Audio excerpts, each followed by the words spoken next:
વડોદરાના કારેલીબાગ વિસ્તારમાં પાણીનો કકડાટ યથાવત છે। છેલ્લા એક અઠવાડિયાથી ચાલતી પીવાના પાણીની સમસ્યાએ 3000 પરિવારોને હેરાન કર્યા। સ્થાનિકો પૂરતા પ્રેશર અને સમયસર પાણી ન મળવાની ફરિયાદ લઈ કારેલીબાગથી પાણીની ટાંકીએ પહોંચ્યા। 2 દિવસના શટડાઉન બાદ પણ પાણીની સમસ્યા યથાવત રહી, જેના કારણે ભાજપના કોર્પોરેટરો અને કોંગ્રેસના અગ્રણીઓ પણ ઘટનાસ્થળે દોડી આવ્યા। અધિકારીઓએ પાણીની સમસ્યાના કારણોની તપાસ અને નિરાકરણની બાંયધરી આપી। ટાંકીનું કમાન્ડ એરિયા મોટો હોવાથી અને વપરાશ વધવાથી પાણી પણ ભારણ વધ્યું હોવાનું અધિકારીનું કહેવું છે।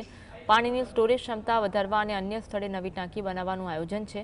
ભાજપના શાસક પક્ષના નેતા મનોજ પટેલે જણાવ્યું, શટડાઉન બાદ પાણીનો પુરવઠો યોગ્ય રીતે થયો નથી, જેનાથી નાગરિકોમાં રોષ છે। તેમણે પાણીની આવક-જાવકના ઓડિટની માંગ કરી। ભવાની, બોમ્બે પાર્ક, ગુલમર્ગ, દીપિકા, અક્ષતા, સાઈકૃપા, પુનિકા, આનંદનગર આખું છેલ્લા 6 મહિનાથી પાણીની ભયંકર સમસ્યા છે। અમે અગાઉ પણ 2 વાર આંદોલનો આપણે કરેલા છે।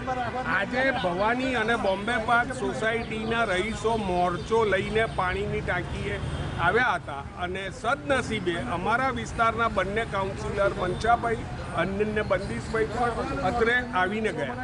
એ લોકોનું કહેવું એવું છે કે વસ્તી વધારો થયો છે એટલે પાણીની શોર્ટેજ છે, પાણીની સમસ્યા છે।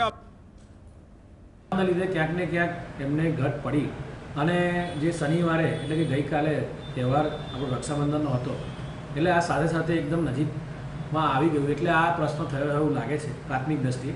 તેમ છતાં અમારી ટાંકી પરથી સતત મોનિટરિંગ પણ કરવામાં આવે છે। હું અને મારી ટીમ પણ ગઈકાલે પરમ દિવસે સાંજે અમારી ટીમમાં ડેપ્યુટી એન્જિનિયર સુધીના મોડી રાત સુધી ટાંકી પર બેસીને ઓબ્ઝર્વેશન કર્યું છે, મોનિટરિંગ કર્યું છે લોકોને પાણી મળી રહે માટે।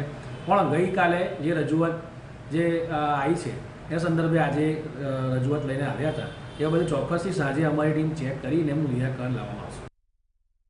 2 દિવસ રાયકાની જે લાઈન રિપેરિંગ હતી ત્યાર પછી એ પાણીનું વિતરણ રિસ્ટોર થયું નથી અને સોસાયટીના રહીશો જ્યારે પાણી ટાંકી પર આવે છે તો એમને સંબંધિત પાણીની સમસ્યાનો સંબંધિત સચોટ નિરાકરણને લગતો જવાબ મળતો નથી એવી લાગણી છે। હું જાણું છું કે કારેલીબાગ વિસ્તારની અંદર પાણીની સમસ્યા છે અને વડોદરા મહાનગરપાલિકા એ માટેની રજૂઆત કરી છે અને એ પ્રમાણેનું આયોજન પણ પાણીની સમસ્યાનું સોલ્વ થાય એ પ્રમાણે કરી રહ્યું છે। પાણીની જે સમસ્યાનું મૂળ કારણ કે કારેલીબાગ ટાંકીનો જે ઝોન છે વડોદરા શહેરની અંદર સૌથી વધારે ઓછામાં ઓછું 40 થી 45 MLD પાણીની વિતરણ કરવાના આયોજન સાથેનો ઝોન છે, જ્યારે સ્ટોરેજ કેપેસિટી 9 MLD હોય